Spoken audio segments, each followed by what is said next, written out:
I'm going to do just a quick comment on who you have in front of you, but you have bios in your notebook on each of them, and once again, you have some pretty amazing people here. So we have Brad Hutchinson, who's a former superintendent and an instructional assistant professor working in the redesigned principal preparation program. He knows firsthand what this is all about. We have Dr. Maureen Kincaid, and she's the department chair at North Central College, and I can tell you firsthand, she was very, very active in all the changes that went on. We also have Dan Bridges with us, superintendent from District 203. We have Heather Schild with us, who is a student in the North Central Leadership Program. Will be finishing her final 2 courses this fall, and she went through the internship. So she can tell you firsthand what that felt like for her. We are very pleased to have Darlene Ruscitti here with us as well, and an incredible person with collaboration, which is probably why she gets to chair one of our committees. And finally, Mr. Joe Shoffner is here with us, also experienced principal preparation and is now an acting principal as well. So what I'm asking each of the participants to do, and I think we'll come right down the table, is kind of frame their remarks around, from your experiences and perspective, how well is Illinois doing regarding our efforts to improve principal preparation and the new P12 principal endorsement? What do you see as the greatest potential in these changes? And finally, what challenges and what concerns have emerged? Okay, so Brad, if you would start us off. Dan or Heather, do you want to hand that mic down? Our goal would be to get some remarks from each of the panelists and then open this up for your questions and your remarks. Thank you. Isn't it great to be on a panel? It's between the participants and lunch. So, you know, you got to kind of keep things moving here, keep it in perspective. Well, it's a delight to be here, and many friendly faces among the crowd. I actually was sitting with you over the last, many of you over the last 10 years in redesign work. So as I was invited to go back to my alma mater and bring in a perspective of a practitioner and help them with some of the heavy lifting that needed to occur with redesign work and implementation, I was honored and delighted to join the team.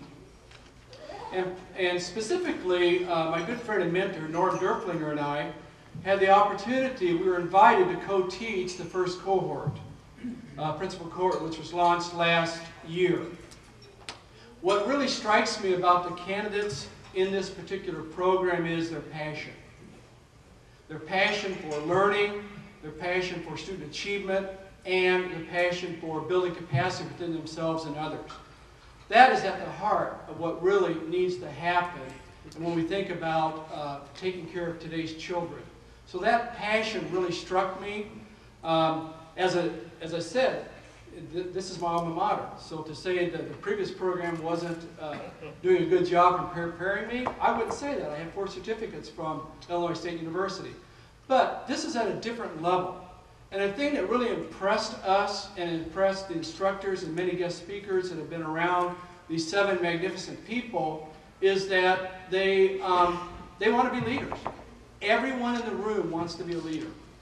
Now, I'm not saying the blended program that I went through with someone that maybe, you know, when I was a young man, someone said to me, you know, you got to get your Type 75. It's a very marketable certificate. You can do a lot of different work with it.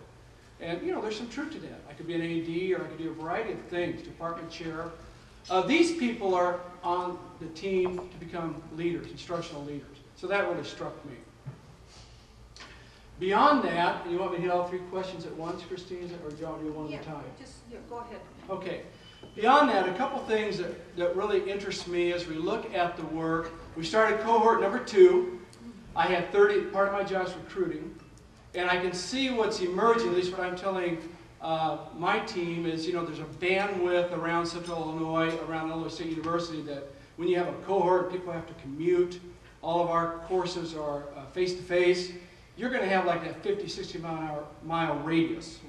So I've been out looking for students in that area, and I had contact with 30 people. Of the 30 people, some of them are waiting till this fall. They've told me some went to other institutions, which was easier in terms of proximity for them, and I have actually helped them, if that's the decision they wanted to make. We interviewed 9 and accepted 7. So to me, that is the direction. The 2 that weren't prepared, I counseled and talked with them about what they could do, gave them some strategies.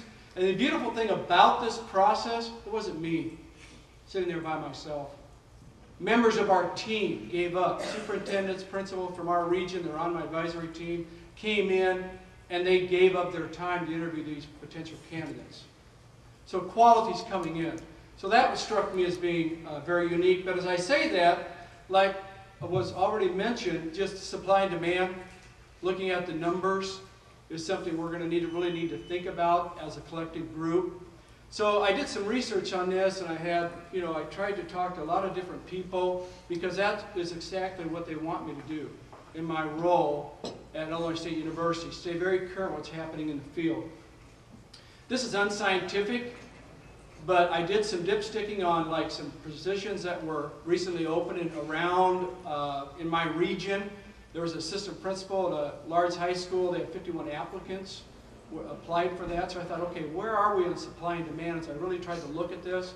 Geographically, for Illinois State, we kind of see around Springfield, maybe the pipeline up to the I-55 corridor up to Chicago. We're in pretty good shape. I will tell you, because I've kept contact with people throughout the state, I am very concerned. There's pockets of Illinois where I'm very concerned that we're going to have enough candidates down the road. Do I like to redesign work? Absolutely. I was a part of the team that, do I like to be a part of it as an instructor? Yes. Do I think we're going to have fantastic leaders? Yes. But collectively, I like us to kind of echo what's been said here earlier, is to, let's make sure we have enough candidates for the needs that are out there in all parts of Illinois. And finally, and I'm going to pass the mic off on this one, I've really been studying these 36 competencies that need to be managed. 80% leadership, I believe, in these 36 competencies. And I have people that I've come in contact now with in both cohorts, particularly cohort number 1 comes to mind, where they have mastery in some of these competencies already. My question is there a way that we could give some type of recognition to that work? Let's say that I'm a technology instructor, and I have a master in technology, and now I want to become a principal. And there's a competency on technology, and I have to demonstrate that. Would there be a way, collectively, that we could give some type of recognition to that, so that we could expedite some of the work? That my thought would be not to, when I say expedite some of the work, I'm not trying to lessen the rigor. What I'm saying is that if, let's say it's myself, I'm really well equipped at technology, but I don't know a lot about ELL. I might have more time in that competency for ELL to do some really good work, because I've already got this one mastered. The other thing I will tell you that, and we're trying to do this, we have our department chair here and other people, we've talked about this among our team at ISU. I've talked to some of my colleagues in the room. There's still a misconception among teachers out in the field that they have to take a year off from school to do their internship. This information first came to me from my students. We just talked to them. What are you hearing? What's going on in the region? Because, they're saying, and that's what they told me.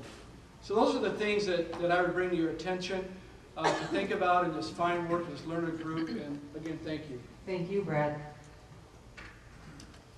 I will put the kind of the first 2 questions together, because I think they're very, very related in that I would say Illinois is doing very well, because I've seen so many really huge changes in our program, and I can't start this conversation without acknowledging the work that Kristine did for us at North Central College, and we were way ahead of the game because we already had field experiences built into all of our courses before these new requirements came, and that was due in part to Chris's work once she joined us.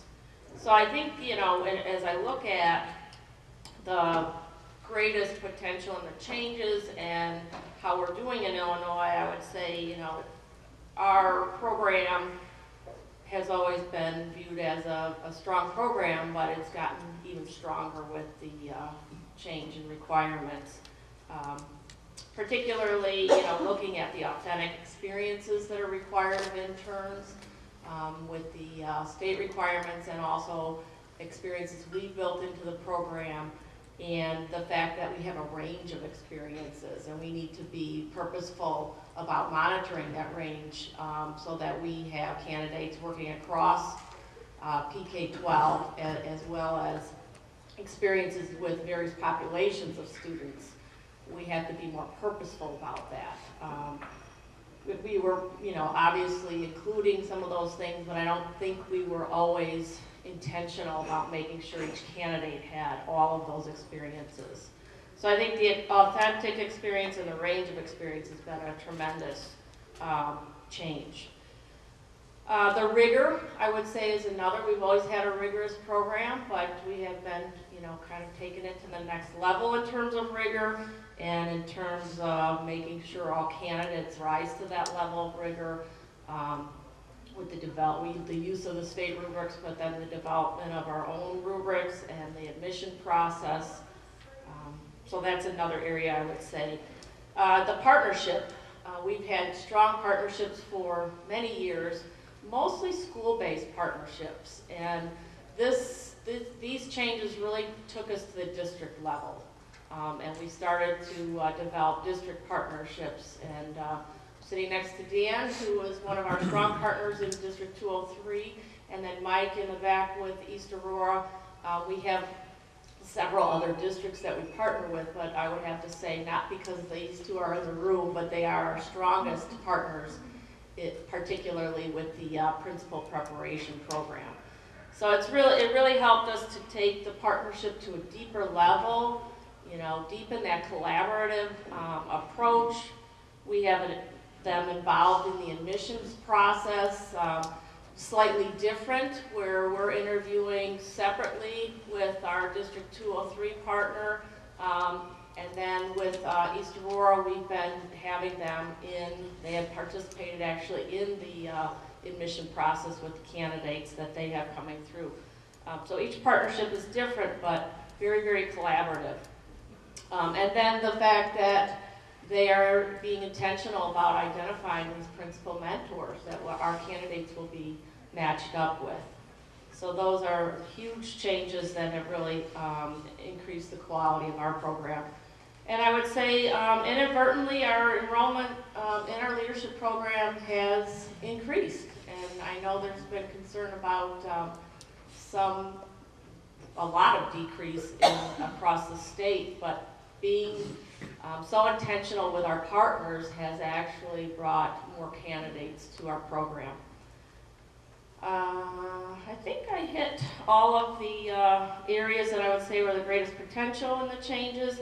Challenges for us, it's not as major, but the requirement of the 2 faculty full-time in a small program continues to challenge us in terms of the staffing issues. And then I would say, thinking broadly, how do we develop, and many people are in the process of developing tools for tracking and really keeping accountability for all the requirements with all the SHREB and the state projects and everything that's required. How do we have a tool that will really help us track that?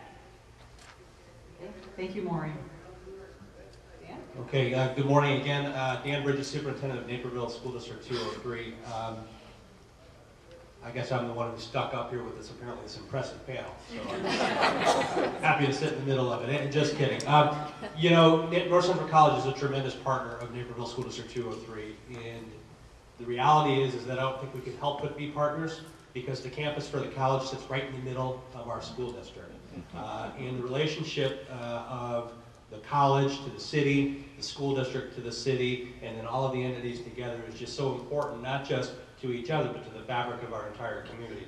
So that gives you a little context of the type of partnership and relationship that we have. So I think my comments may be reflective, maybe not so much of how do I think the state is doing, but maybe talk to the power of the partnership and why it has been such a benefit to us. But if I do think about the new program or pathway, we as a district truly applaud and appreciate the focus put on the importance of the principal position and the amount of rigor and work that it would take to put people in those positions. Because as a leadership team, we do think, we view the principals from the central administration office as our window into the classroom.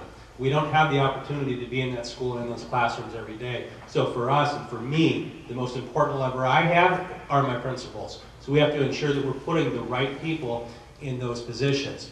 So the experiences that we believe that candidates are getting through this program and working at North Central, we do believe will prepare them. And when we look at our need right now, 203 is a district of just under 17,000 students with 22 schools. Our principal position, we're pretty solid right there, but what we're looking at is how do we develop and prepare the future leaders and principal-ready individuals to go into initial leadership positions, like an instructional coordinator for literacy at a high school, or in our case, another member of the program at North Central, our current director of curriculum. So how do we look at identifying those people? And for us, our partnership dives into what we call talent management and succession planning, where we visit with each of our principals as a central administration and go through rosters of faculty, person by person, talking about their leadership potential and where we see for them as a leader in our school district. So then when we go to partner with North Central College and we have applicants, somebody had said it earlier, it might have been Steve, just go get that type 75, it'll open up a lot of doors, you can go here, you can go there. We want leaders. Dr. Koch said it at the beginning, recruit the right talent into leadership.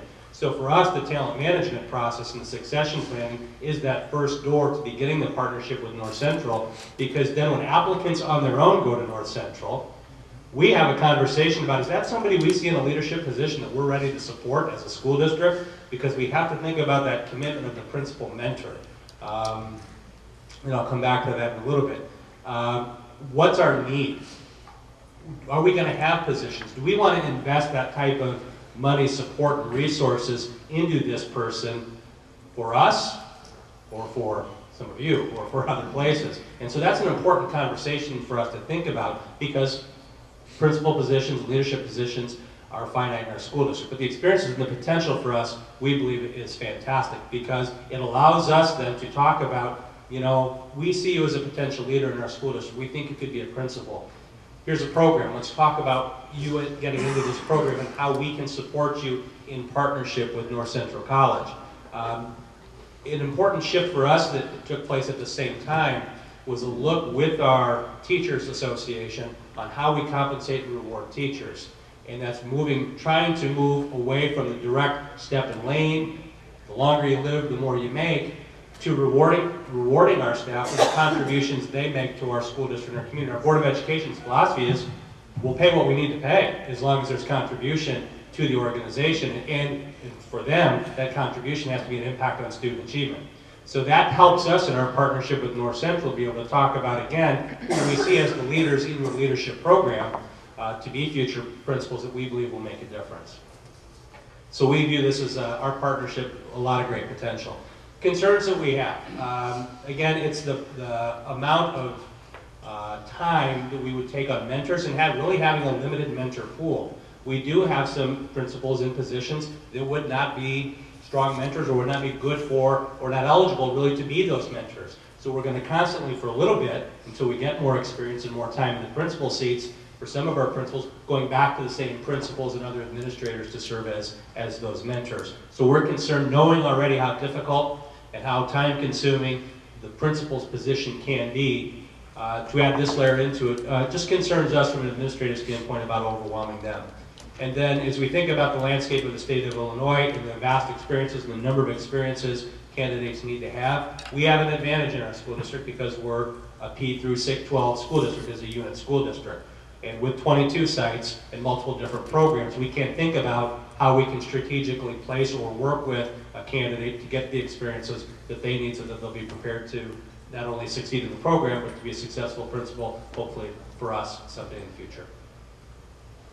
And I just want to quickly punctuate one of Dan's remarks in that, they want a system to recruit and really train the very best principals.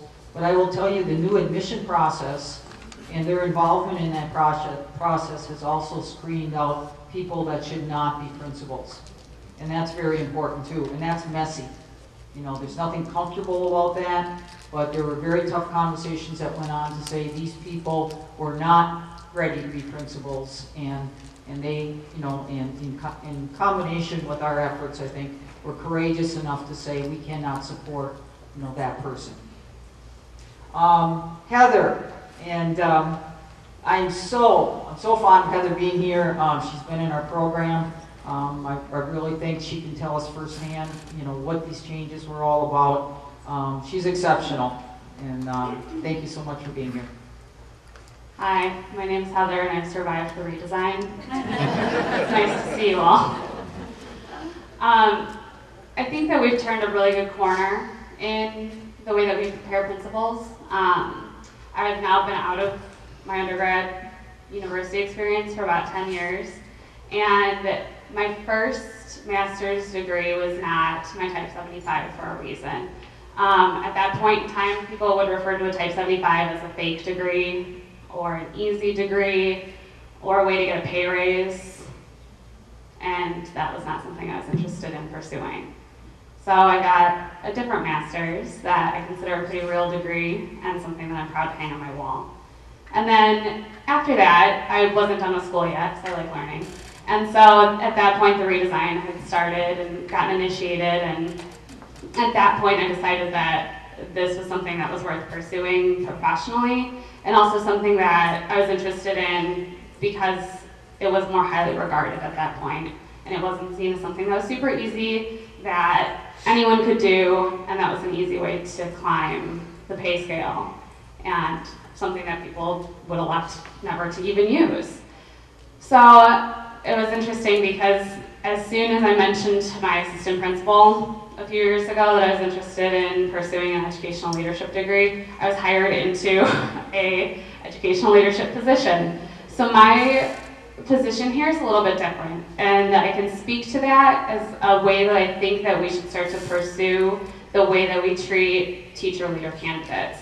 It's actually what Steve was talking about this morning when he was referring to the medical profession. I think that the way that I came up through this degree is super similar to the medical profession, where I was hired into a position, and along the way of doing actual, authentic, real work, I had mentors in my building, and I had mentors through North Central College that served me really well, actually, and kind of stood by me as I went through the classes and immediately applied what I learned in my classes to my real life work.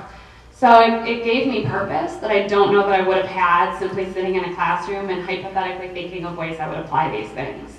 I don't think that that's something that should be taken lightly. I think it's something that we should examine doing with more teacher leadership candidates, especially because we now have this opportunity to make a change and to have programs and universities that are seen as real and authentic and rigorous and provide degrees to people who want to hang them on their walls and be proud of them. They aren't fake degrees anymore. So I think that my pride about the program comes through my sense of very real work I've done, and I'd like to see that be part of our bigger conversation. I also think that there has to be a certain amount of flexibility that occurs in different programs. For example, North Central provided me a lot of flexibility in my classes and my internship work and the work I've done throughout our district. And that partnership between District 203 and North Central afforded me the ability to actually be an authentic leader and learn as I go through this program. That flexibility shouldn't be just reserved for me. That's something that I think needs to be part of the conversations, and if there are only 9 candidates in a program, I think we can do that. Maybe we should look at how we choose people and the positions we put them in right away so they have a reason to learn and apply things immediately.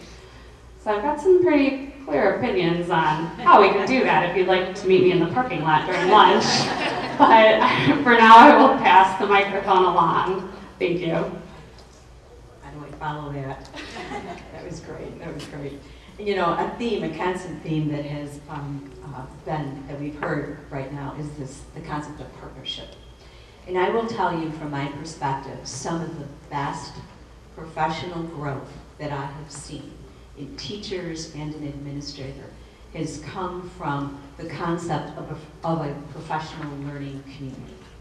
It is when individuals of very diverse backgrounds get together and they're working together for their own benefit, for their own professional growth, but also for the growth of the profession and the continuous improvement of the profession. And that's what I think the partnerships really help to bring to the table. How are we going to be working together, learning together in a professional learning environment, first and foremost, always with the student at the center of this too.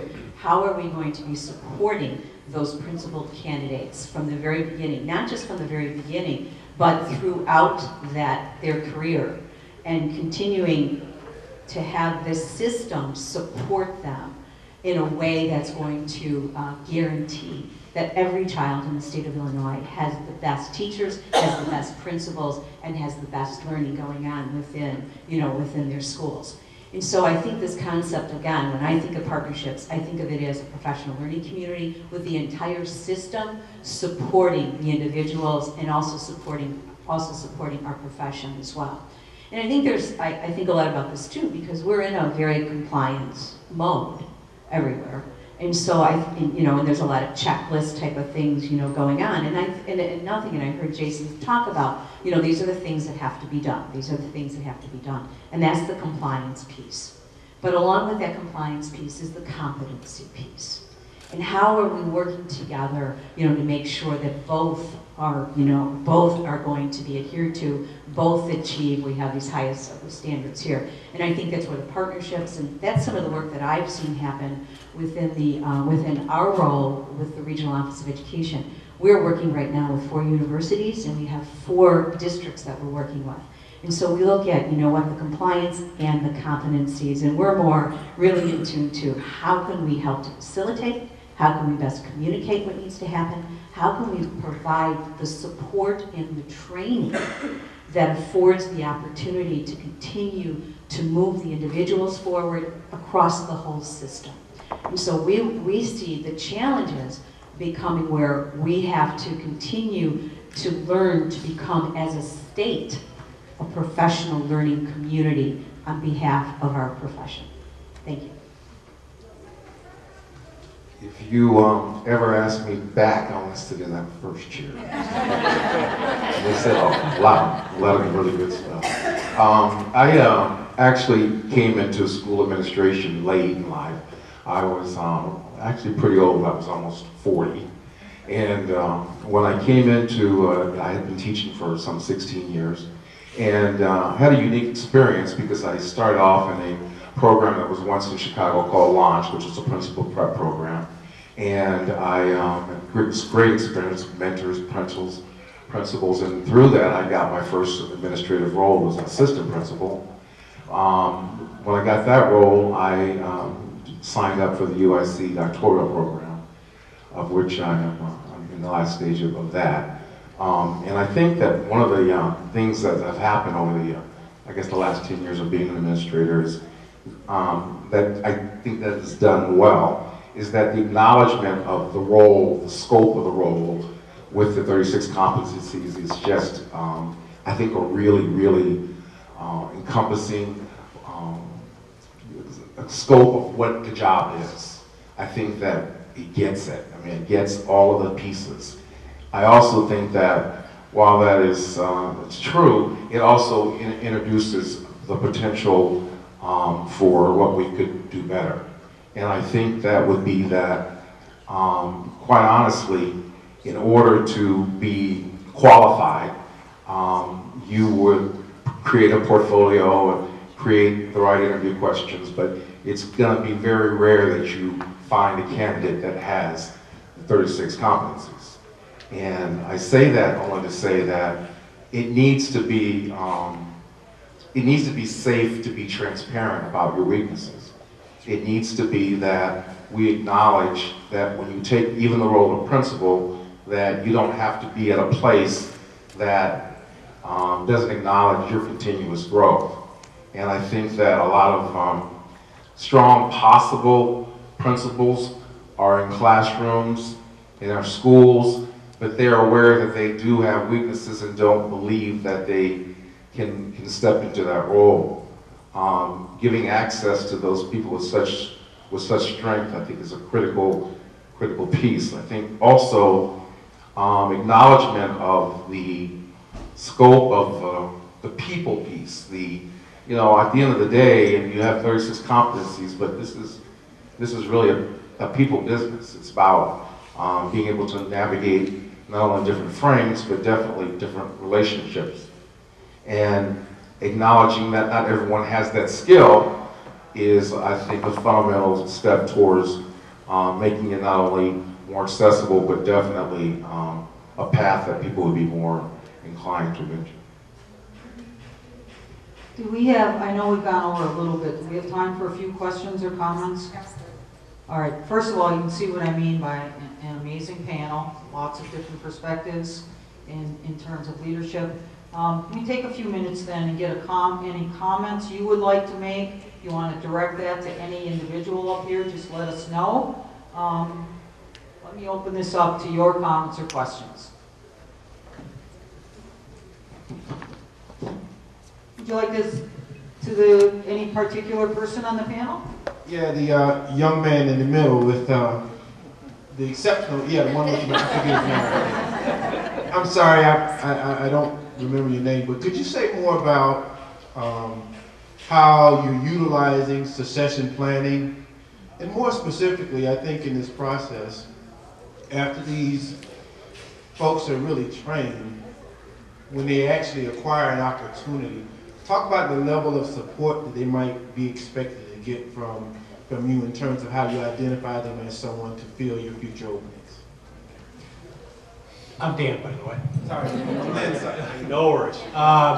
So succession planning really for us starts at the top. I'm accused of having rose-colored glasses all the time. So I'll never talk about if I were to die, who would take my place. It's when I win the lottery and run away, who would take my office. And right now the Board of Education really is forced with one choice. It would be a good choice. That's my deputy superintendent, because he's the only one who holds an endorsement to be a superintendent besides me. And then as we work our way down through our system, we always ask that question, who will replace you? If you were to leave, who would replace you? Or who are those teacher leaders? Who are maybe they're not in an official position, but who do you see leadership potential in your buildings? And we maintain a database through our conversations annually with principals. So then as we go into what we call Career 203, which is our compensation and professional development model, and we have the potential candidates coming forward who are teachers and want to earn a master's degree or go into some type of program. That's where that conversation is so important then with our partners, especially if they come and say it's North Central College. Because then we have that honest conversation about, yeah, this is interesting, because our principals have identified this person as somebody he or she does not see in a leadership position. So let's learn more about that person. And we interview and talk with that person about their interest in leadership, why they want to be a leader, what supports they would need to be successful. Once we make that commitment with certain individuals, Heather, for example, I mentioned our director of curriculum, we ensure that they do have the support from administrative team within our district to ensure that they're, one, getting the experiences, but two, the support so that they can be successful.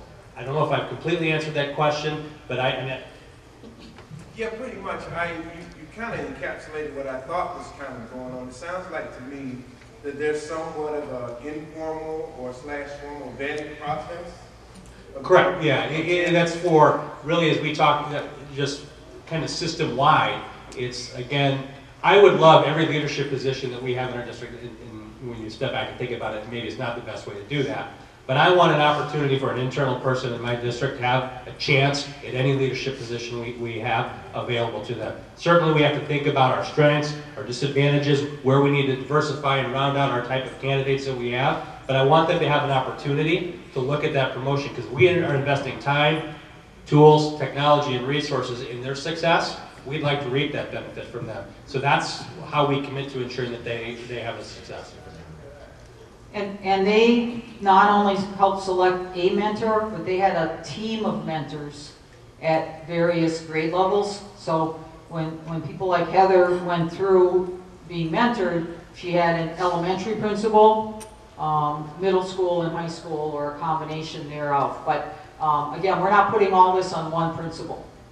All right, and I think that's important because many people want to kind of save their principals too, but it doesn't fall on one person. Yeah, our team, including the principal and others that may have to provide some sort of leadership support for this process, also includes my Chief Human Resources Officer and Assistant Superintendent for Elementary and Assistant Superintendent for Secondary, who are all part of our team. They're part of this conversation about putting people in the right positions to get the support that they need through this preparation program. Okay, I think we have a question over here. Yeah, I really like that the question got raised about not just a pre-service preparation, but ongoing support, because all the literature that we're reading right now about expertise in any field and leadership in any field suggests that it takes years to develop one's capacity as a leader of other adults. And 12 years ago, we developed a program that involves both the pre-service and the ongoing professional support, and we're seeing dramatic continued development. We've known for many years that most teacher learning takes place after the pre-service certificate is granted, that the minority of teacher skill development takes place as part of the pre-service program, the majority thereafter. And I just want Joe and Heather to reflect out loud. Heather, how many years now have you been a principal? I'm an instructional coordinator. This is my 3rd year. Okay, so let me start with Joe, but anybody at the panel could respond to this. Joe, how much learning for you is taking place after the pre-service is done and you take your first principalship? I still have a coach, and I'll tell you that something. My school has changed a lot in the last 5 years, and not only grown, and but even as performance has improved, the job changes, and so as your capacity changes with your staff and you know, and your parents become more informed consumers. There's so many people that have had experience with those different factors, and so I have to say it still goes on. Okay, I think with Herschel. First of all, I want to say, Joseph, I really appreciated your comments. I think the honesty and the transparency with the comments that you made are things that we need to hear in understanding this work. I think it highlights the importance, number one, of what we've got to do with regards to interviewing candidates. Everybody's not going to come to us perfect and ready to go. The second thing I think it highlights, at least at my level, the importance of identifying prospective candidates. Because the reality of it is that people are going to have strengths and weaknesses. And I think in the development of portfolios and evidence, if we have people jump through a gazillion hoops, we're going to miss a lot of good people as well. And so we've got to manage what we do by way of constructing a portfolio process that makes sense. And so again, I just want to say I appreciate your comments. Thank you. Anyone else here? Is there a microphone near you? Thank you.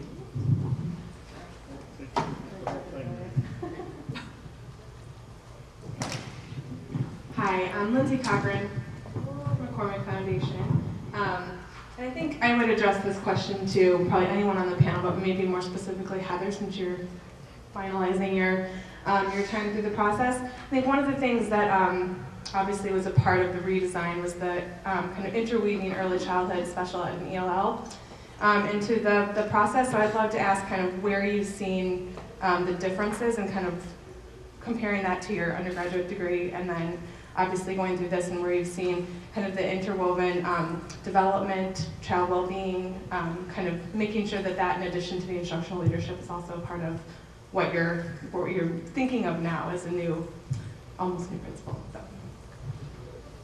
So I think there's actually a really big divide. If you talk to a high school person, they blame a lot of things on middle school or grade school people. Like, oh, well, their middle school teachers clearly didn't teach them that. All they do is play all day. What are they doing? Same thing with, middle school to elementary school. It's the same thing. In my opinion, if you sit in a classroom and read theory about those things, like often happens in undergraduate programs, you begin to solidify that opinion because you don't actually see the field work that goes on to construct really, really effective practices at every single level. So I kind of go back to this need for a flexible curriculum and flexible experiences for internships for every candidate, because while I am a high school person, I'm certified 7 through 12, I went to our early childhood center and did actual authentic work that pertained to my position in the high school, but was work with those involved in early childhood. And because it was field work, not just something that I sat and read in a book and that I could actually take with me and learn more about the students in front of me from the work that I had done at our early childhood center, it made sense, and it built my respect and regard for what these people are doing and my connections with them. And now I can easily call them and have conversations, especially as I remain in this position and I start to get some of the children that have gone through that center and maybe began there. So I think, again, it just kind of comes back to the need for flexibility and communication in the actual field, not just sitting and reading the theory about it like we might have done in the past. Okay, thank you. Darlene? I just want to say something. I think the challenge for this group and all of the committees is going to be, how do we provide an experience that Heather is getting statewide? In DuPage County, though we have 42 school districts, we have 27 school districts that have 750 kids or less. And so there's a struggle there and a challenge there to provide those authentic type of opportunities for every one of the candidates as well. And that's where I think the partnership can really come in, because we can facilitate the arrangements between school districts and between other type of opportunities, not only within, a county, but perhaps within an entire region as well.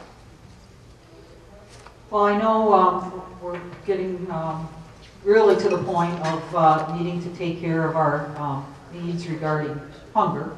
So, but I want to close this by encouraging you to get a chance to talk with these people. Obviously, that's what a day like today is all about. You might be on a study team, with Heather or Darlene or Dan. Is it Dan? Oh yeah, Dan? Just kidding.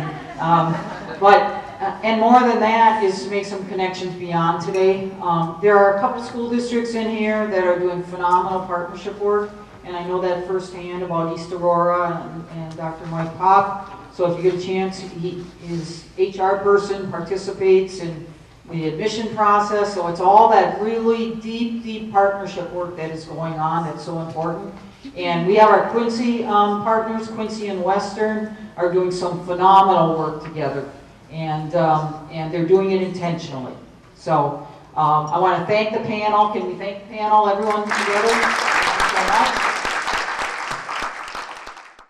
It gives me great pleasure to introduce our speaker for this afternoon.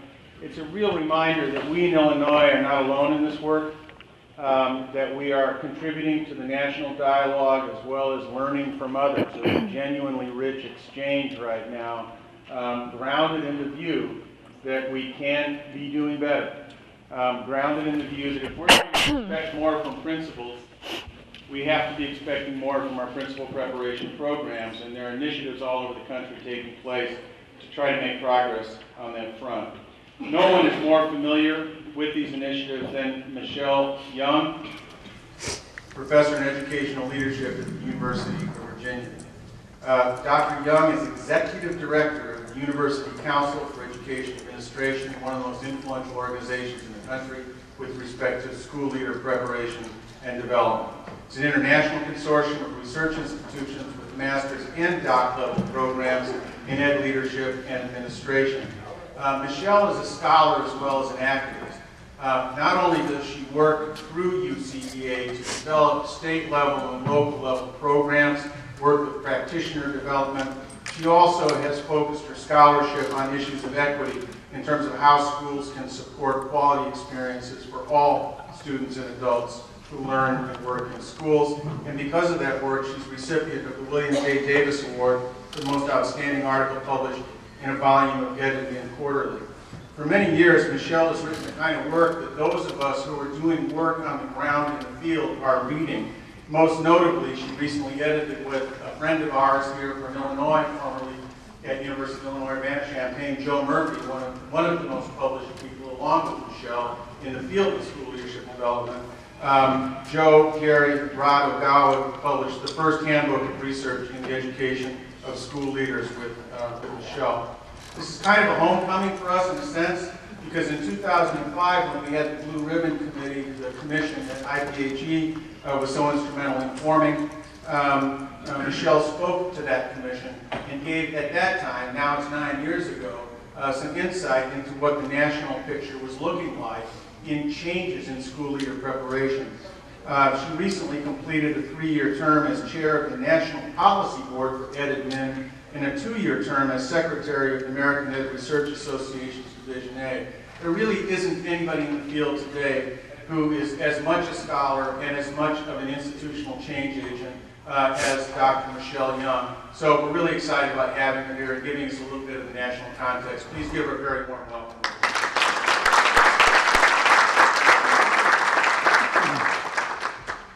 Good afternoon, everyone. Nothing like a little technical craziness to kind of put everybody at ease, right? It's a real pleasure being here this afternoon, and as Steve mentioned, it is a bit of a homecoming.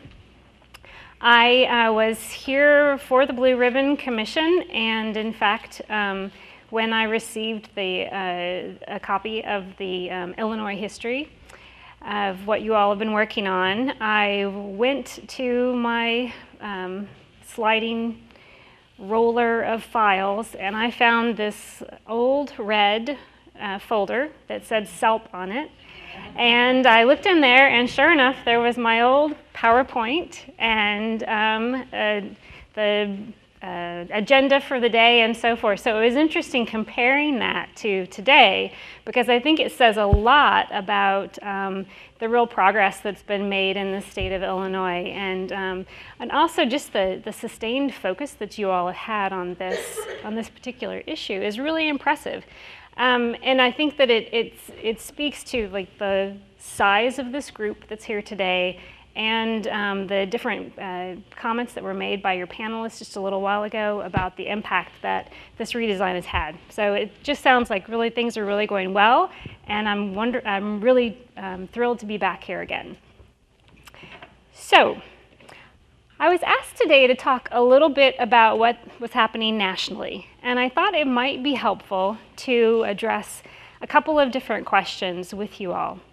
And I realized that the quality of the PowerPoint is not projecting quite as well. So there are going to be a couple of slides that have some detail on them, and I did send it ahead of time, so it's in your materials.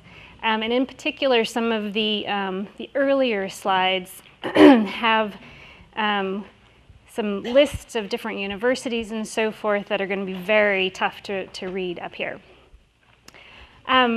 But essentially, what I'm going to talk to you today about will be what's happening nationally, what are the things that we really want as a field from our preparation programs, what do we know, are we getting what we want from our preparation programs, and what else could we be doing? Now, because Illinois has been diligently working on this issue for quite some time, I thought it might be helpful to start with the year 2000, which was when the Wallace Foundation kicked off their initiative around education leadership. It was soon after the Islac standards had been adopted in 1996. The National Education Leadership Preparation Standards had just been adopted by the ELCC, and I was just beginning to connect with some of the folks here in Illinois over the work that you all were doing, because I had just taken a position with UCEA as executive director. So it's 14 years in the making, and here we are. And during this time as well, we've seen a tremendous amount of change within the field. In particular, in the year 2000, that was also the year when we kicked off a really important task force called the Evaluation Research Task Force. This task force took on the issue of how do we know whether or not what we're doing in our preparation program matters. And from that question, we designed a logic model about how preparation matters and a number of surveys, and I'm going to talk to you a little bit about that work today.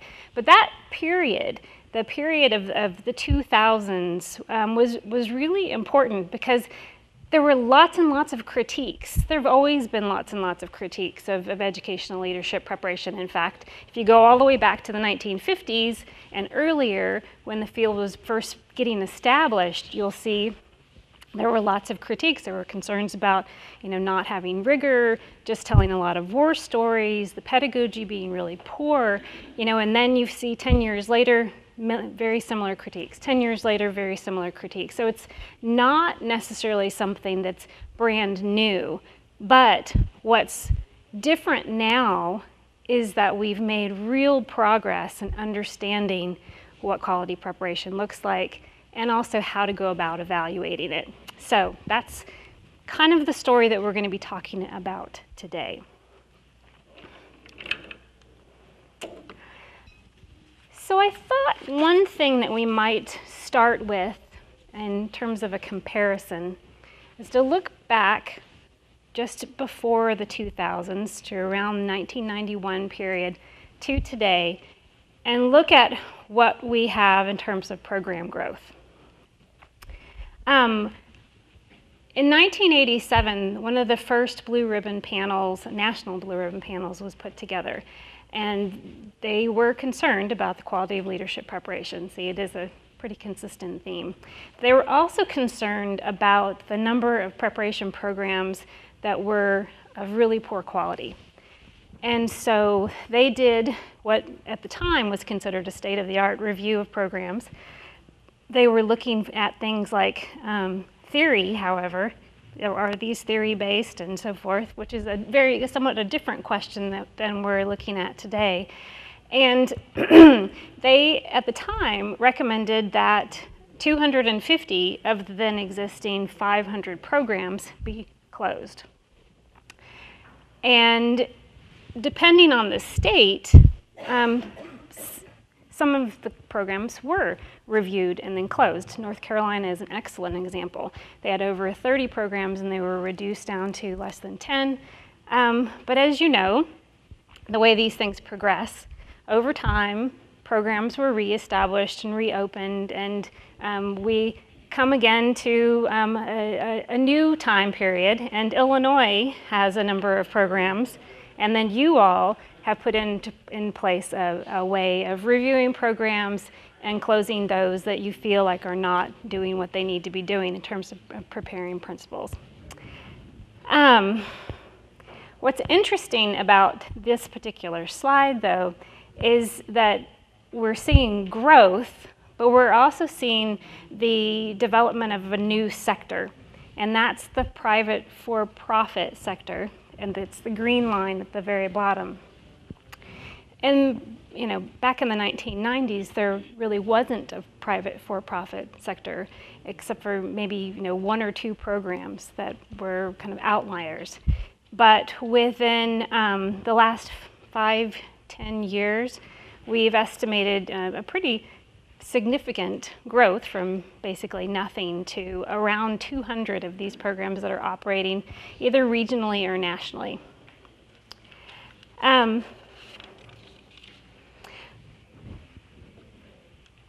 And what's also really interesting about looking at some of these trends is not just the growth of programs, but also the growth of degree production. So what this slide shows you are those three sectors. You've got your public institutions, a bit of a rise, but then you also see a dip here at the end. So we've had some drop off from the public sector. The same is true with the private sector. These would be your smaller liberal arts, your private schools, and so forth. There's a drop-off in recent years. And also the private for-profit has been a rise and a bit of a drop-off. So we're seeing that we are entering a period where there are, for some reason, a reduction in production. We're not quite sure what that means, other than the market may be at this point a bit saturated, and then that is impacting some of the numbers.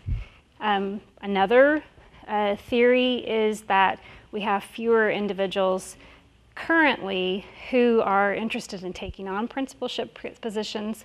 We've also had a number of states that have put in place policies that have reduced or gotten rid of the incentive to have a master's degree in a field like educational leadership.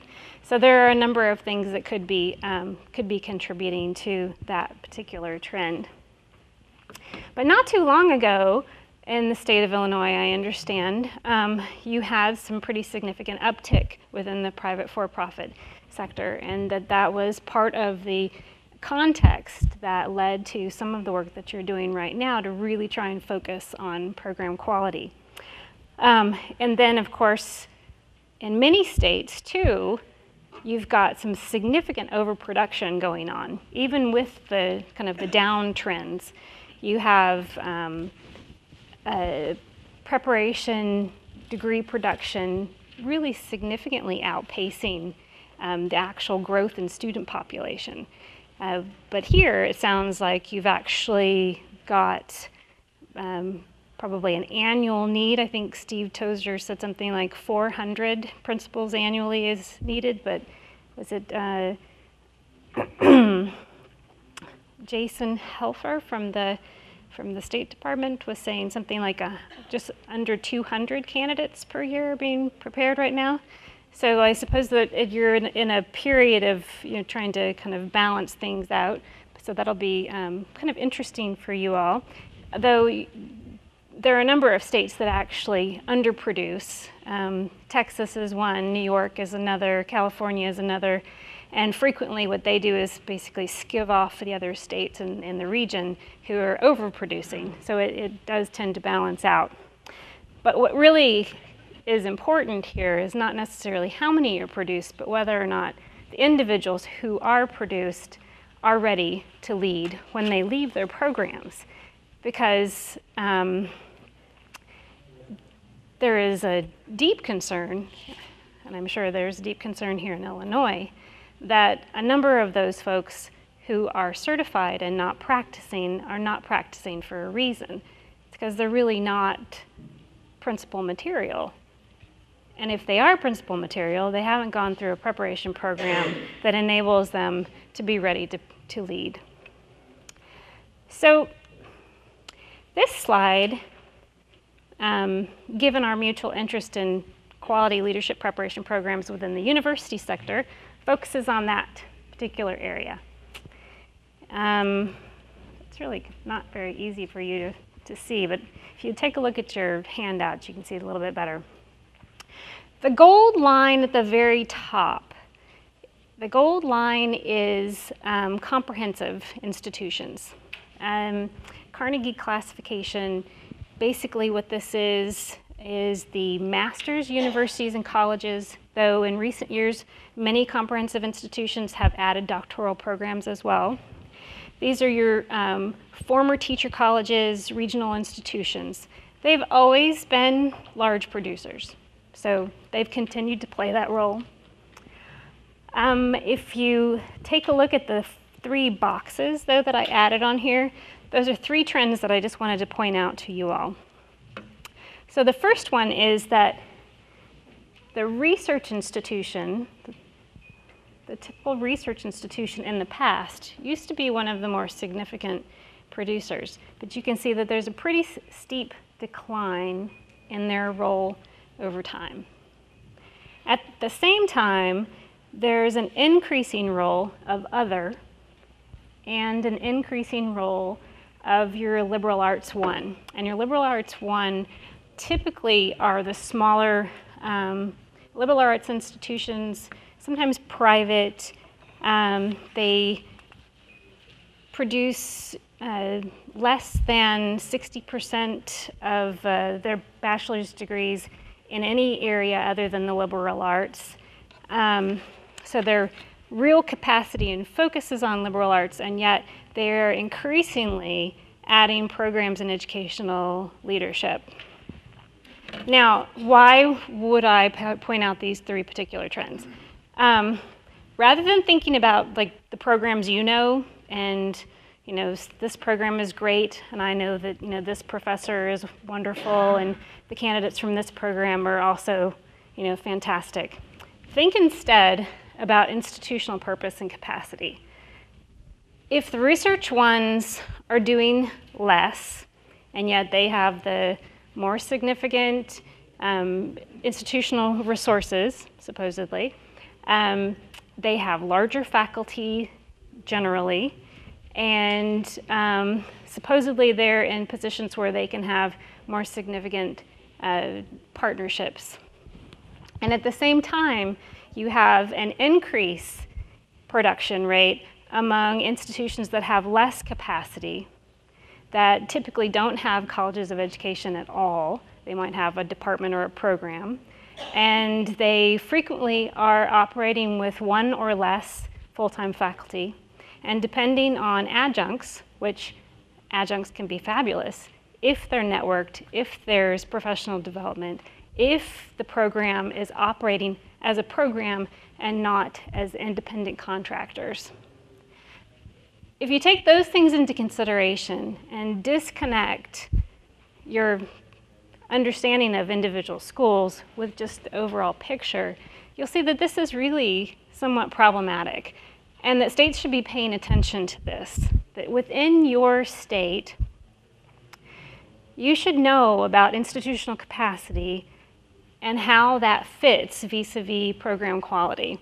Because as you're thinking about the future, you also want to be thinking about what are the resources that are available to you and how you develop them. So, another way to get a sense of the shifting national landscape is also to think about who the big producers are. So what this slide is a list of the big producers. You can't read it, sorry. Back in 1991, 1992. So you can't see it, but on this list are two of your institutions from Illinois, UIC and Northern Illinois. They're sort of towards the lower end here, and they've produced around 100 or so candidates per year. And this includes masters and doctoral and ed specialists as well. If we fast forward then to 2011, you'll see that there are very few public institutions on this list, that both Northern Illinois and UIC are no longer on this list. In fact, most of these institutions that are on this list are very large programs like University of Phoenix types. And you might be wondering why. Well, first of all, what the previous slide showed is that to be a big producer back in the 1990s, 100 was a big program. 200 was like towards the tops. But on here, it shows 1,600 is a big program. There are programs that produce 1,600 ed leadership graduates a year. 1,600. How on earth can you have high quality graduates when you have 1,600 of them? I don't know. 800, that's a huge program. I mean, 200 is a big program, but 800, 1,600, these are enormous. To get on this list now, you have to, towards the end here is Teachers College Columbia. So they've got just over 200 graduates. But, flashback 20 years ago, they would have been, at the top of the list for 200. Yeah. Maybe this is obvious, but is it the case that there's a disproportionate number of online programs there? Yes. Phoenix, Lamar, etc. Yes, absolutely. Yes. So that is one of the big drivers of these numbers. Digital technology and online programs. Technology improvements are exciting. I mean, I have visited a couple programs that are using the Google glasses and an earbud so that you can give real-time, feedback to teaching, to student teachers, as well as administrative interns. I mean, that's really pretty amazing. I was visiting a school in California a couple months ago where they were using simulations.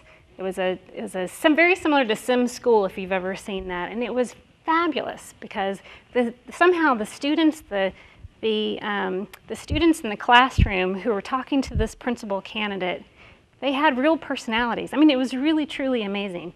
But the thing is that these technologies are not available in a lot of the programs in the United States. These are kind of outliers right now. We're in a time where we have a lot of pilots going on and not a lot of research on what different strategies actually seem to work. And these technologies are also very expensive. So when we look at these large producers here, we're not seeing institutions that have invested heavily in ensuring that they have really high quality programs that are delivered through technologies, the latest and greatest, that are helping to develop capacity. What we're seeing here are programs that are providing essentially online programs without a lot of concern about the quality. Now, there are probably exceptions. There generally are exceptions when you make a statement like that. But to my knowledge, that's pretty much where we are. The other thing about it, too, is that this trend towards large production is very different than what the research is saying about cohort size and what many of you have talked about today in terms of selectivity. The more selective that programs become, and the more that they're paying attention to having full-time internships and having strong partnerships, the smaller their cohorts are becoming. So we're looking at cohorts that are more like 20 to 30 candidates. In some places, they're more like 15. So your typical institution that's got a high-quality program isn't going to come anywhere near these numbers these days because the work that they're doing is incredibly intensive, and it's usually done in small batches. So one of the other things that's going on here is that unlike the state of Illinois, in a lot of places, states have pretty much let these large producers go unchecked. They've just continued to produce large numbers. And what we need to have in place is a way to understand what quality looks like, to determine which programs could benefit from investment and renovation and improvement, and which programs are pretty much not worth the investment. And to be able to say, these programs are closing now, and they're not going to open for a certain period of time until they've met these types of requirements. But a lot of states are not willing to do that. And until we as a field embrace that as our direction, we're going to continue to see a lot of this. And then if you do, I think I heard someone say earlier today that you want to try and figure out how to do, make it easier for candidates who have experience from other states, have agreements with Illinois so that they can come and be leaders here. If you do that, make sure that you're very careful about how you specify what counts as a qualified candidate, because you wouldn't want to open the door too widely to individuals that are not well prepared. Not that you would, because I get a feeling that you all are pretty much T crossers and I daughters here in Illinois.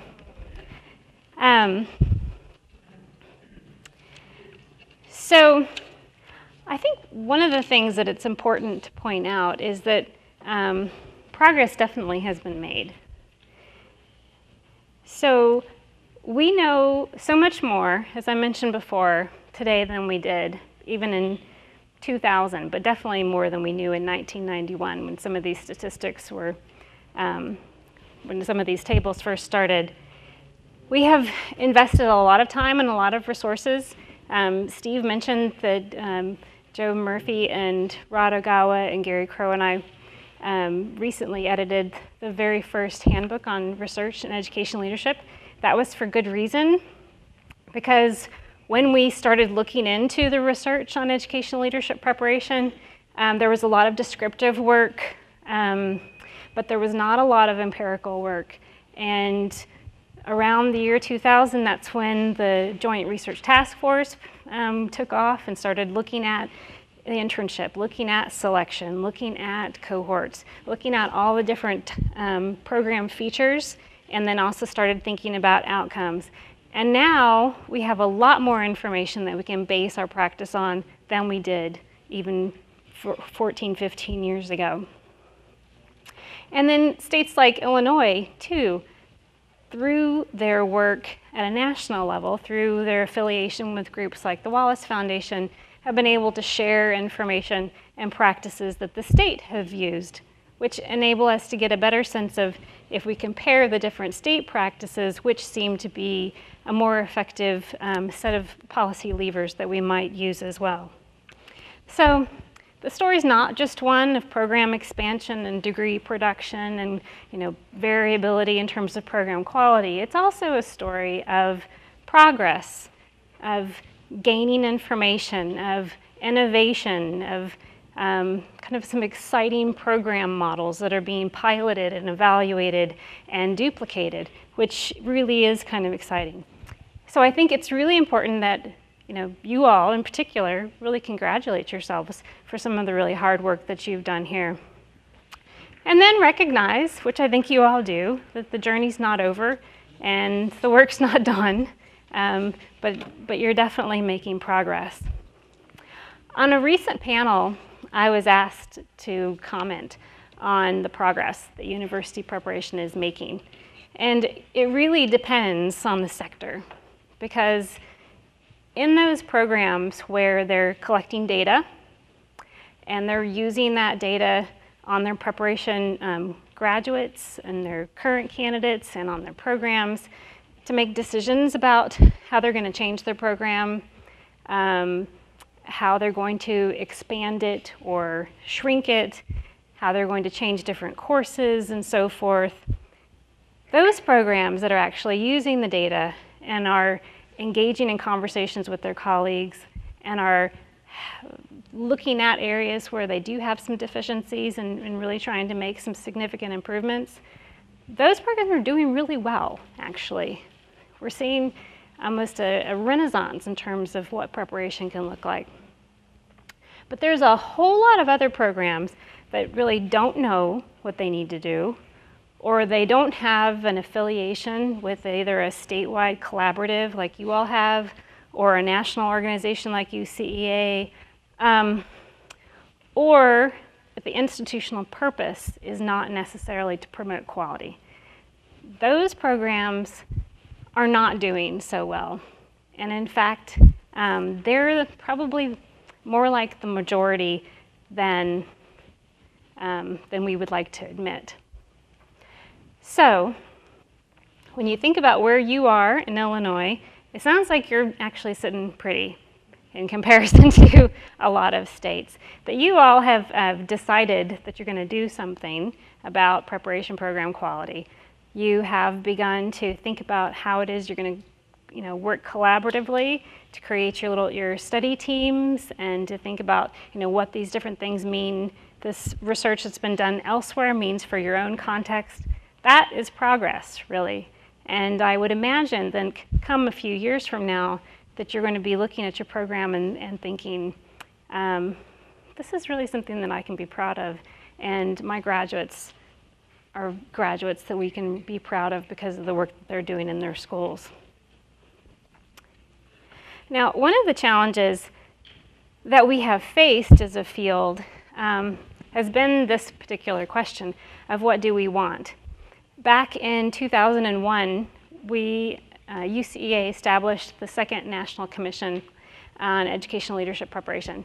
And we did this because we wanted to have a national stakeholder committee design education leadership preparation of the future. And in fact, one of your colleagues who we were just talking about 20 minutes ago, Diane Ashby, was on that national commission.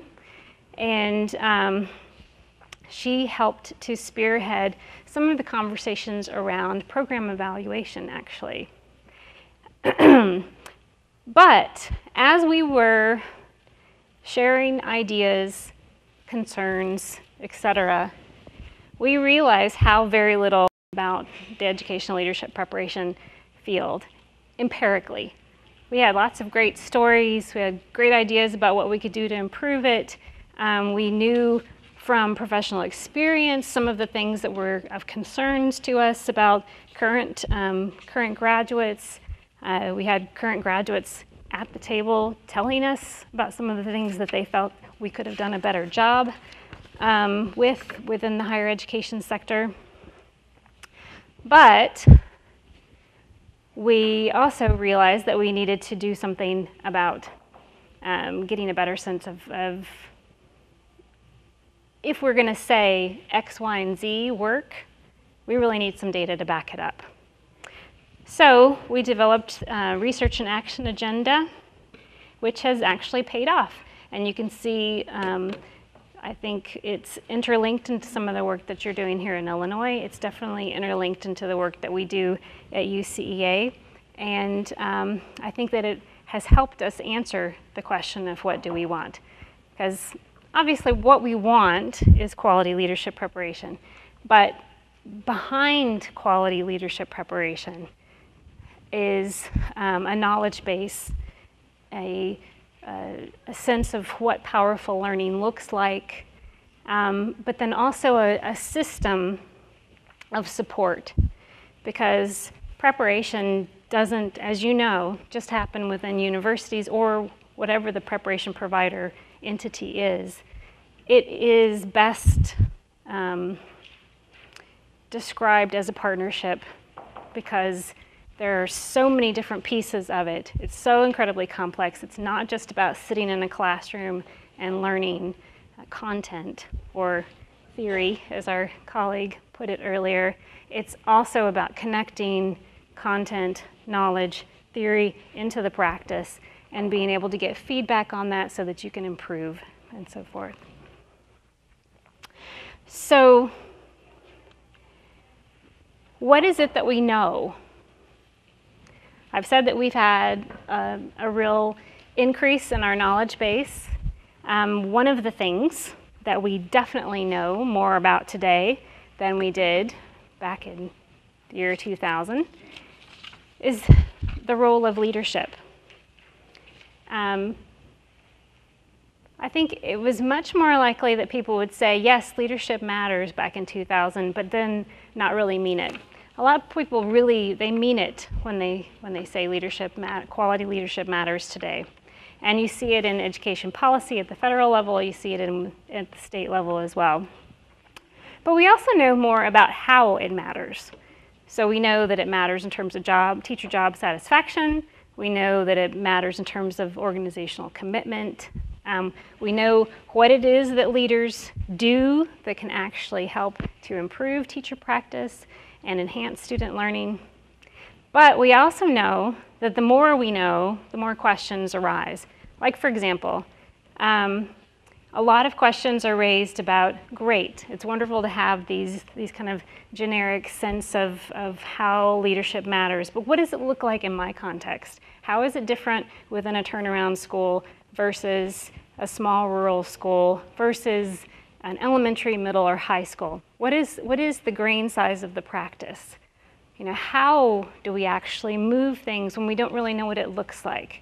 So as we learn more, we also realize that there are more questions that emerge. And these all have implications for what we do in our preparation programs.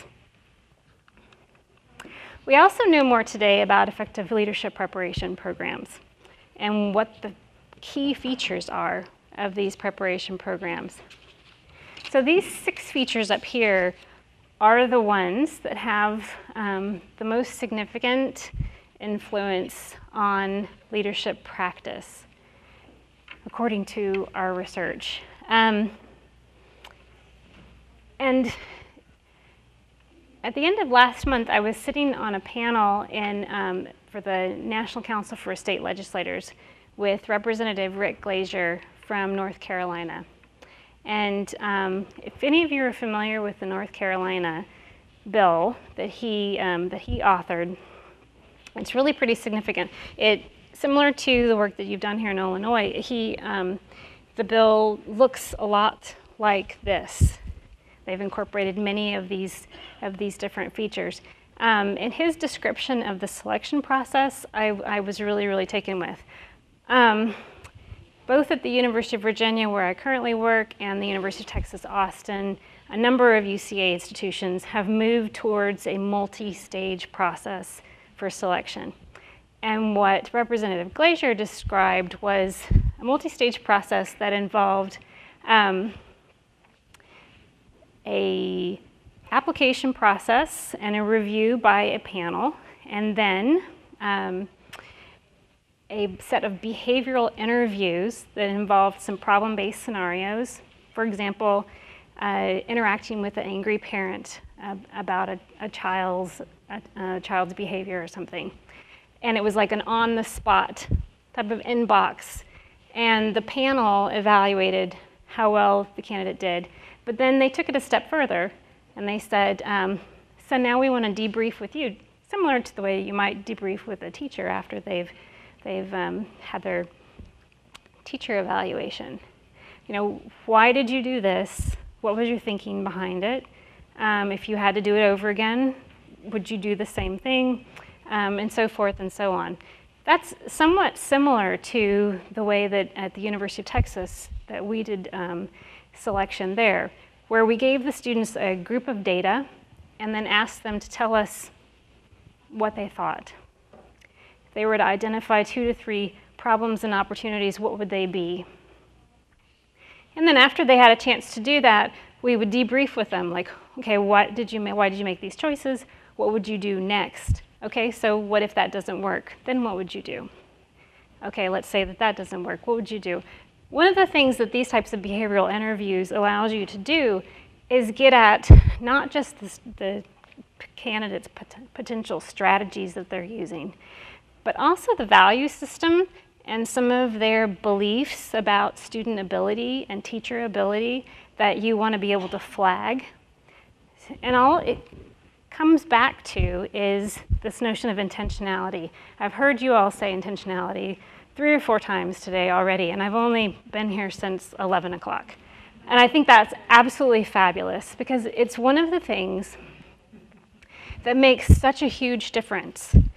We're not just delivering 12 to 15 courses because the Islac standards, break down that way. We're not just delivering a set of content. We're building leadership. We're designing the future of leaders who are going to be working within schools. We're working with districts, and districts understand what kind of leaders that they need. Faculty and other providers have a really good sense of how to do that, given the content, given the powerful learning experiences that they know that they can develop. So together, it's a really dynamic duo, but together they have to work towards building something, and that something is where the intentionality comes in. And the intentionality starts from the get-go. Who it is that you're selecting matters a great deal, and going through a very rigorous process of doing that is important. I think somebody said earlier something about wanting to make sure that the candidates that you're selecting, was somebody over here, can gain the most from the experience. And I think that is absolutely true. You have a 2-year period, a huge investment, huge HR investment, huge professional development opportunity for somebody. But if there are 2 candidates that you're selecting between, and one of them is more ready to take on that information and really use it and become that leader more so than the other person, then you're making a good choice. Because that second person, maybe someday they might be ready to take that on, but not now.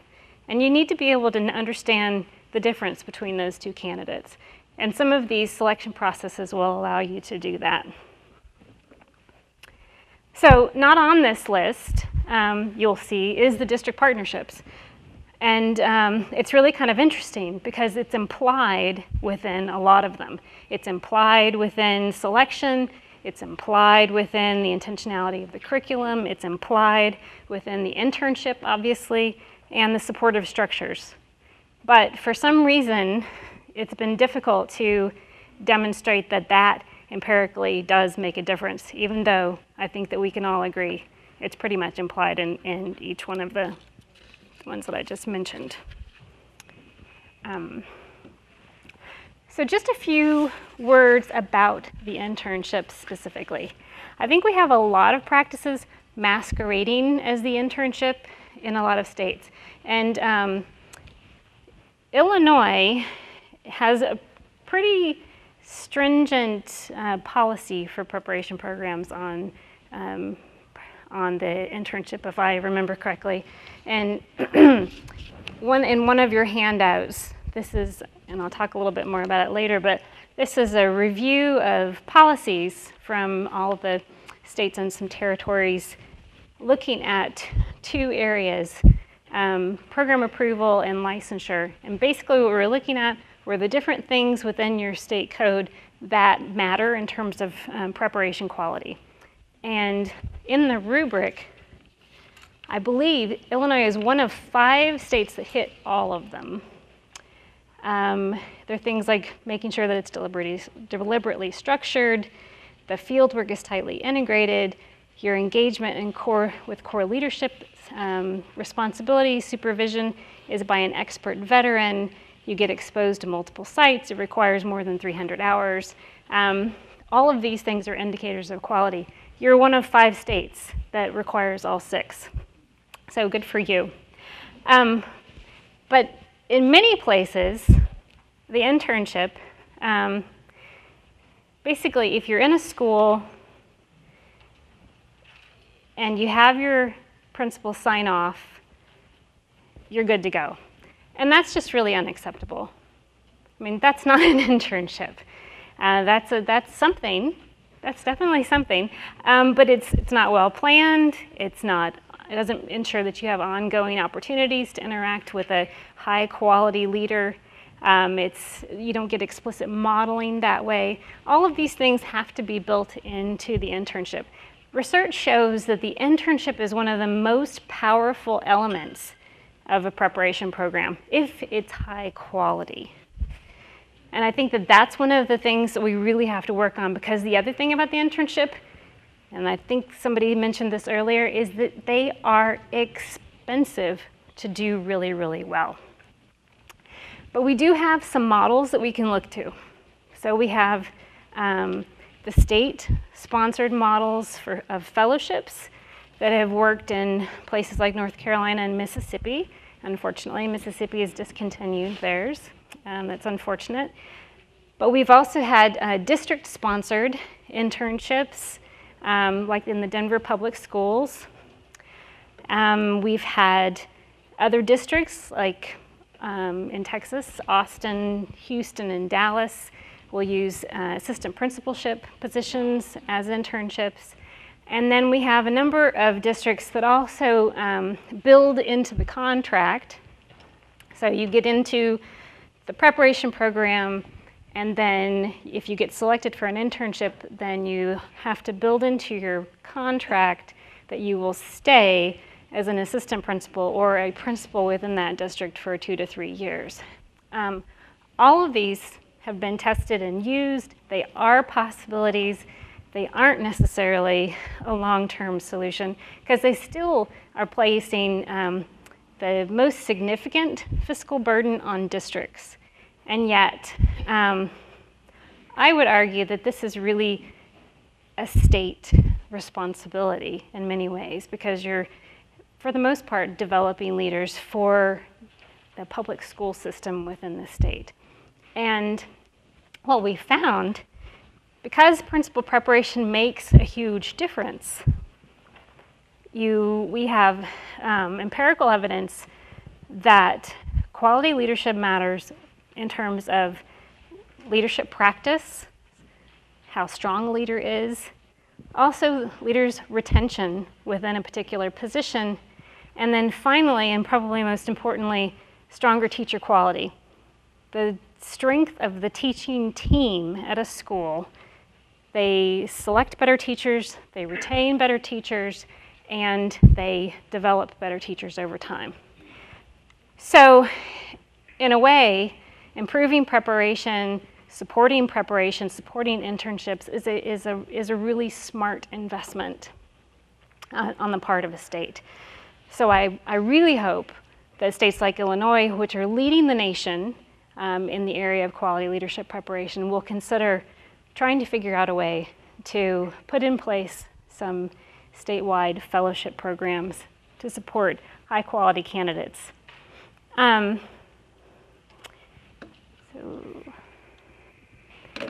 So the next question, we've considered, what is it that we want, what is it that we know, and so forth. Are we getting what we want? And I think the quick answer to that is yes in some places, but we still have a lot of work to do. It's interesting because last summer, many of you may know this, and some of you may be involved in it, the Wallace Foundation has funded the refresh of the Islac standards. And in addition to funding the refresh of these national leadership preparation standards, they're also investing in principal supervisor standards, which are used obviously most likely in large urban districts, but then also the national preparation standards. But before they would do the latter, which currently and previously was called ELCC, you may be more familiar with that, they wanted to know whether or not standards mattered in terms of preparation. Do we have any evidence that it even matters that we have preparation standards? And so they asked UCA to help them understand that. And what we found was that they do matter. They matter in 3 different ways. They're used, first of all, in all 50 states. They've either adapted or adopted the Islac standards to be used for preparation. And this has had a significant impact since 1999 when they were first adopted in terms of the content of preparation.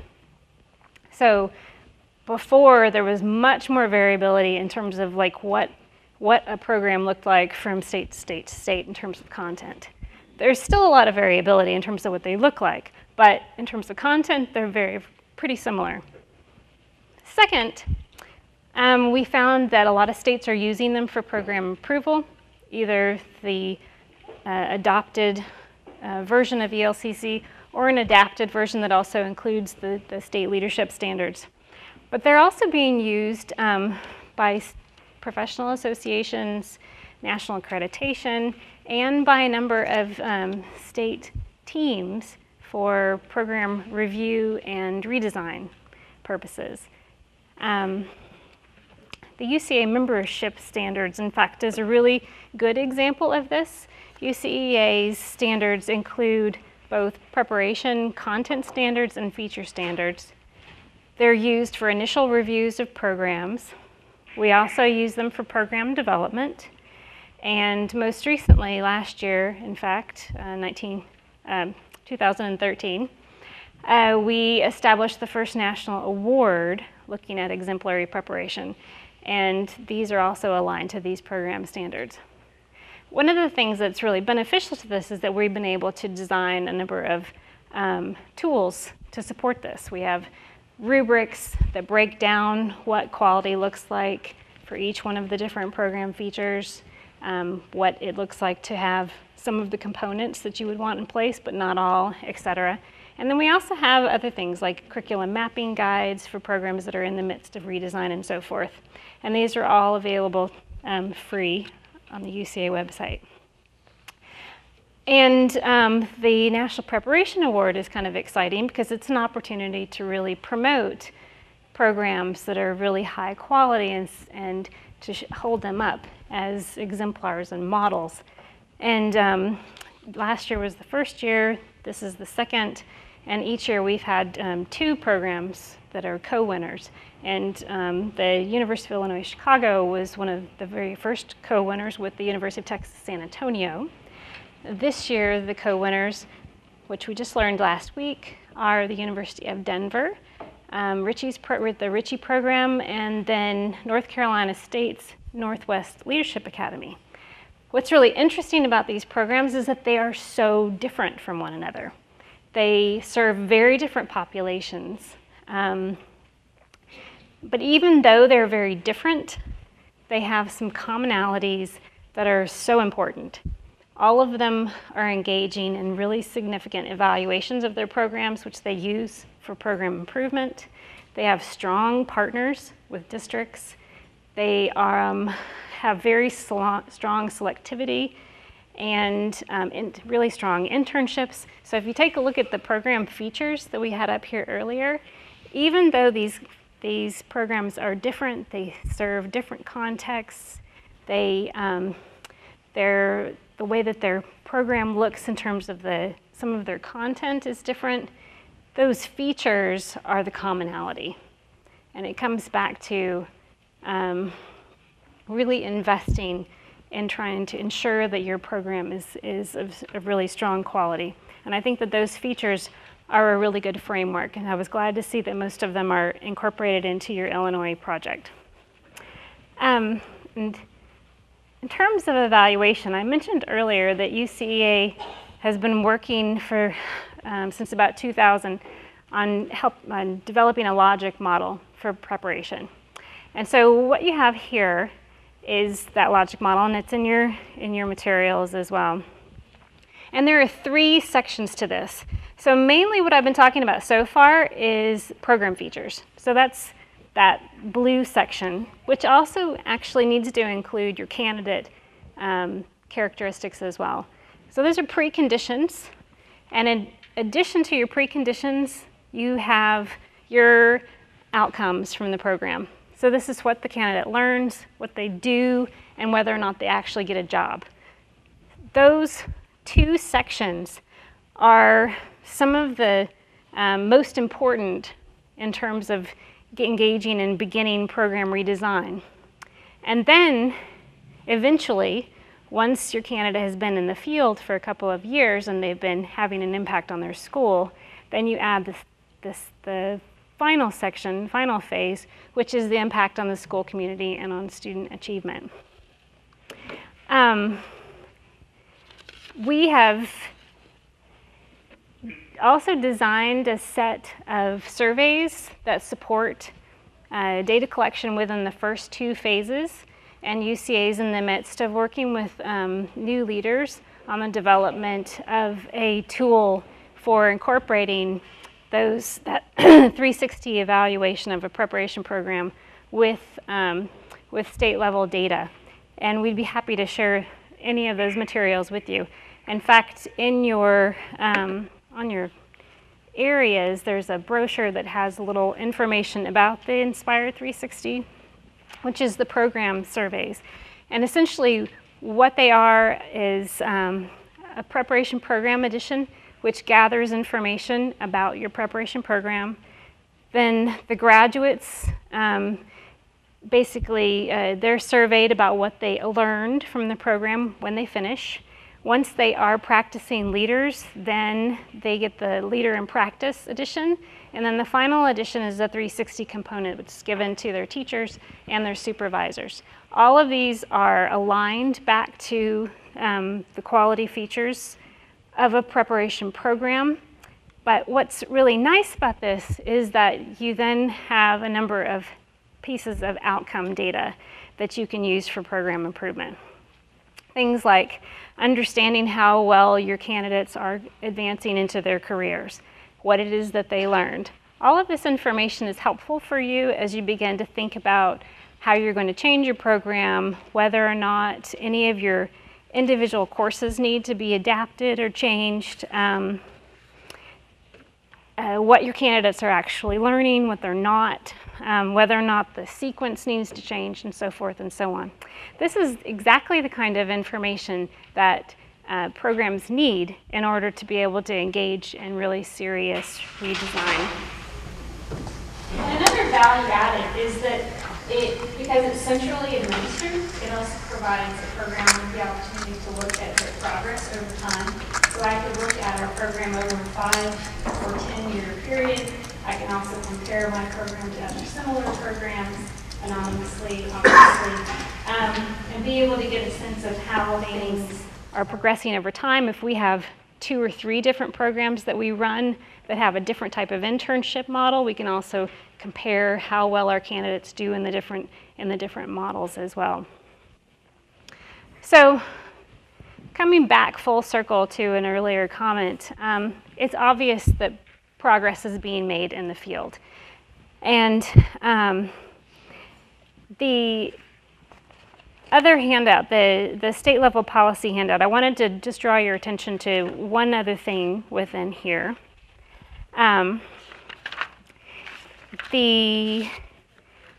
Basically what you have here is on the first page, or page number 2, is the rubric. So it gives you the elements that are research-based, that are associated with high-quality leadership preparation. Then on page 3, you have 2 maps. The first map, if the darker the color, that means the more elements on the rubric that state has in place. And you can see by this slide that in terms of the preparation area, Illinois has almost all of them, actually. We had a maximum of 15 out of 16 possible requirements, and Illinois had 15. And at the low end, you have Montana and Ohio that only have 1 of these elements, which means that you all have a very thorough education code when it comes to educational leadership preparation. In fact, you have the most thorough of all of the states. The second table, though, is the rubrics around candidate licensure and how they also support high quality preparation. And you'll see that Illinois ranks very nicely within that particular table. So table 4 gives you a state-by-state comparison of the different rubric elements, and table 3 gives you the state-by-state comparison on the preparation programs rubrics as well. I think it's really kind of helpful for states to compare themselves around these elements, because then you can contact individuals from the other states and just ask them about the nature of their policy and how well that it's working and how they're going about gathering data and so forth and so on. We have constant requests from different states for exemplars from other states. What's happening here, what's happening there. And in general, the field of education has not done a really good job of charting whether it be policy trends or whether it be these types of statewide initiative trends. So it was really wonderful, too, to see the Illinois story document, because I think that's going to be a really nice historical reference piece.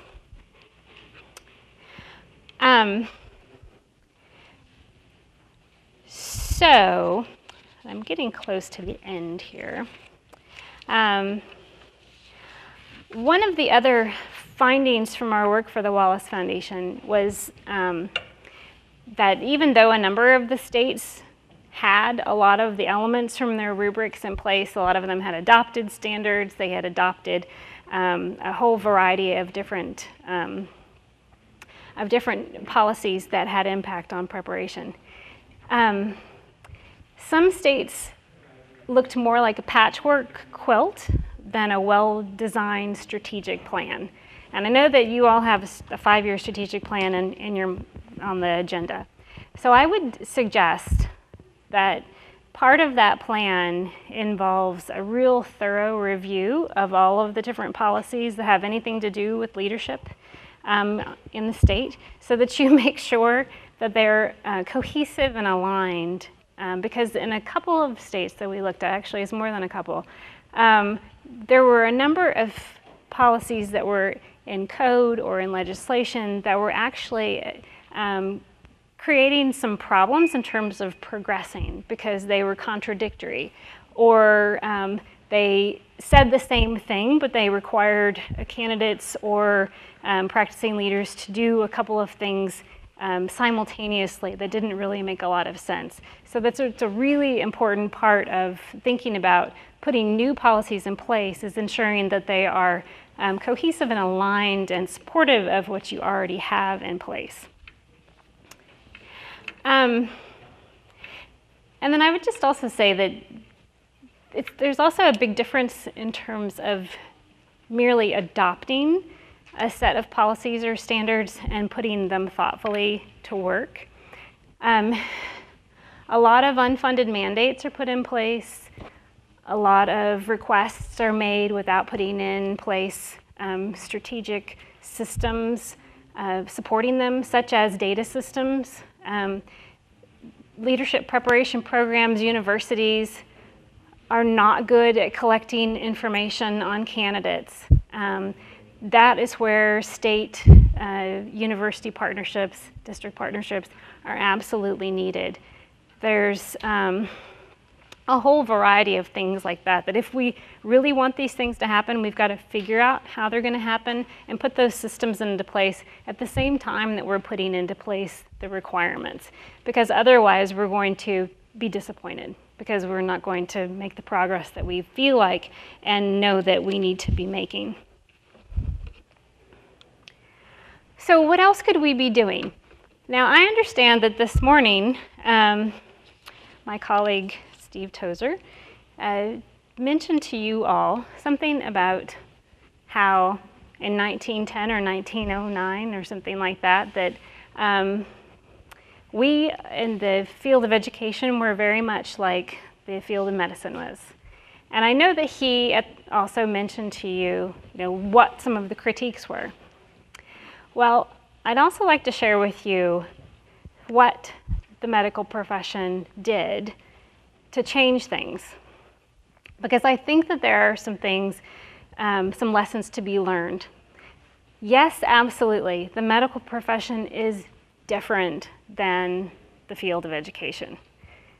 The individuals that they serve, their clientele, are not like kids. But professional school that has a lot of similarities to the field of education, and it's a reform model that they implemented that for all practical purposes was pretty successful. And there are a number of elements in what they did that actually might work for us. First of all, their critique didn't paralyze them. They spurred them into action. And one of the things that happened was the development of a model program design. And that model program design wasn't just implemented willy-nilly. They did take into consideration context, and they did gather data and continue to make improvements on the model over time. And part of the data that they collected was also professional wisdom, so it was a variety of different types of data sources. The model also integrated coursework with clinical experiences. I think we would all agree that that's exactly what we should be doing as well.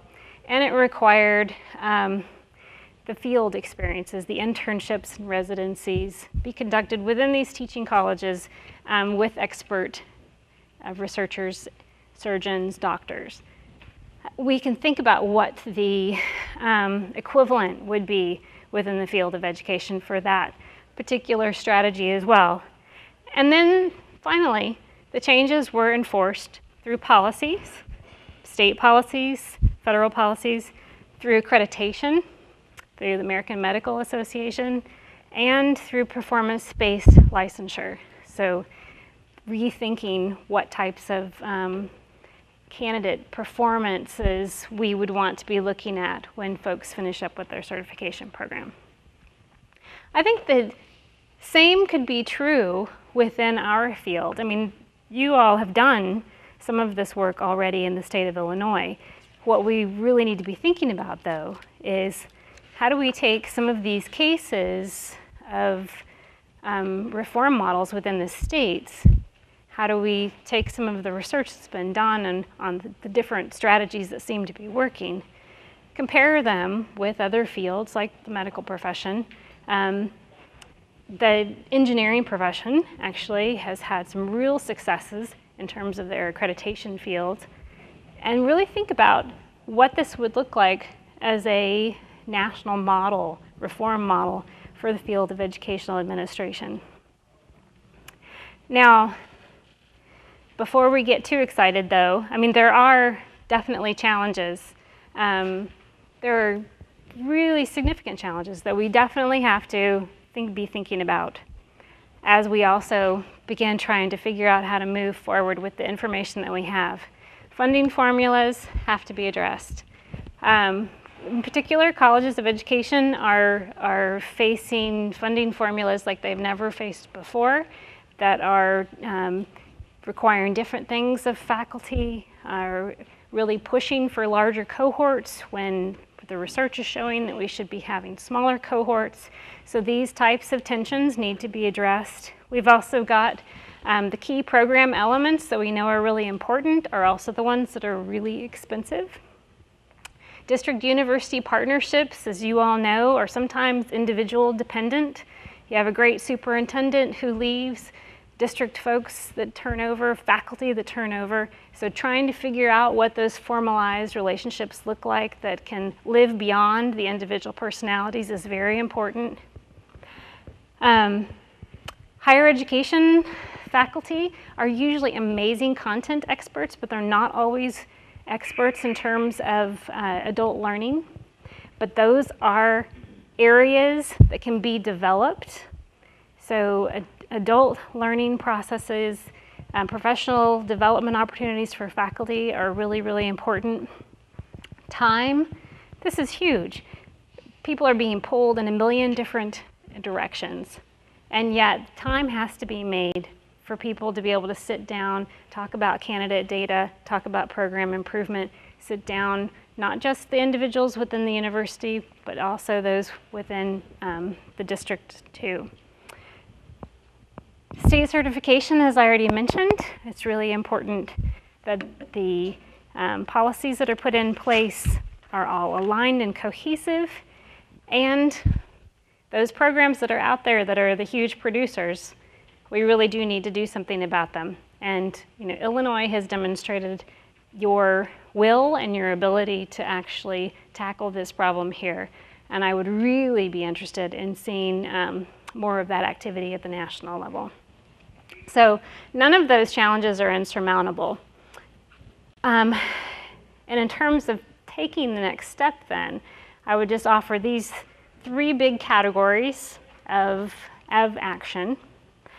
Somebody mentioned earlier the importance of a leadership pipeline, and I think that that's absolutely got to be on the table when we're thinking about leadership preparation, because preparation is just one part of that pipeline. It's an important part of the pipeline, but it also needs to be part of a larger strategy of what we're thinking about in terms of the development of leadership for our nation's schools. It requires that we're thinking about recruitment and selection, not just for the preparation program, but for the positions in which people will be taking. Providing those full-time, fully funded internships for people, very, very important. Ensuring quality mentoring, coaching, and support for new principals. The second area is the development of the model preparation program. I think that your study teams are a real interesting framework for the possibility of designing these types of model programs.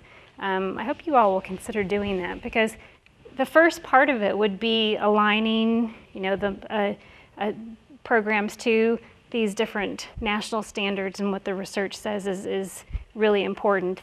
Then creating and implementing a model program, and then evaluating that program and to start determining where it needs to be adapted. Always thinking about your context, always thinking about your district partners, but what does that model program look like that could be the basis for our field? And then finally, strategically supporting through those three levers the different preparation and licensure areas that we've demonstrated through the research to be very important. And then one of the other things that is somewhat,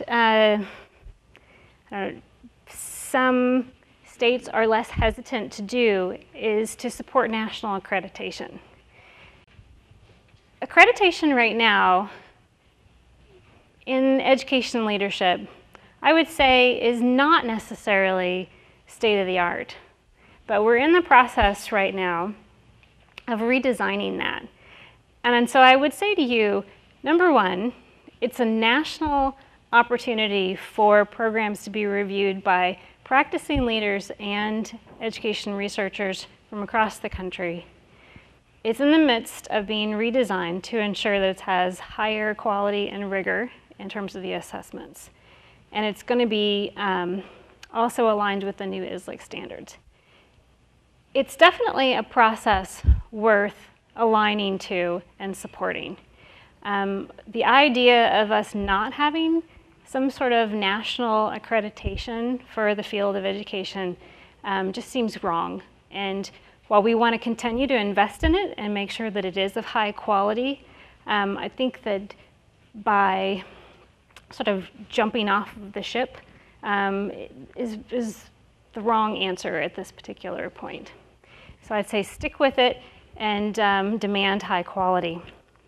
So these suggestions were pulled from research on states like your own, from research on other professions, and research on education leadership preparation from our own field. And I think it's clear that Illinois is a front runner within thinking about what it is that we need to be doing within education leadership. I feel like UCEA is as well, and so I'm really thrilled to be here and to be able to consider UCEA to be a partner with Illinois. And if there's ever anything that UCEA can do to support your efforts, please just let us know. Thank you very much.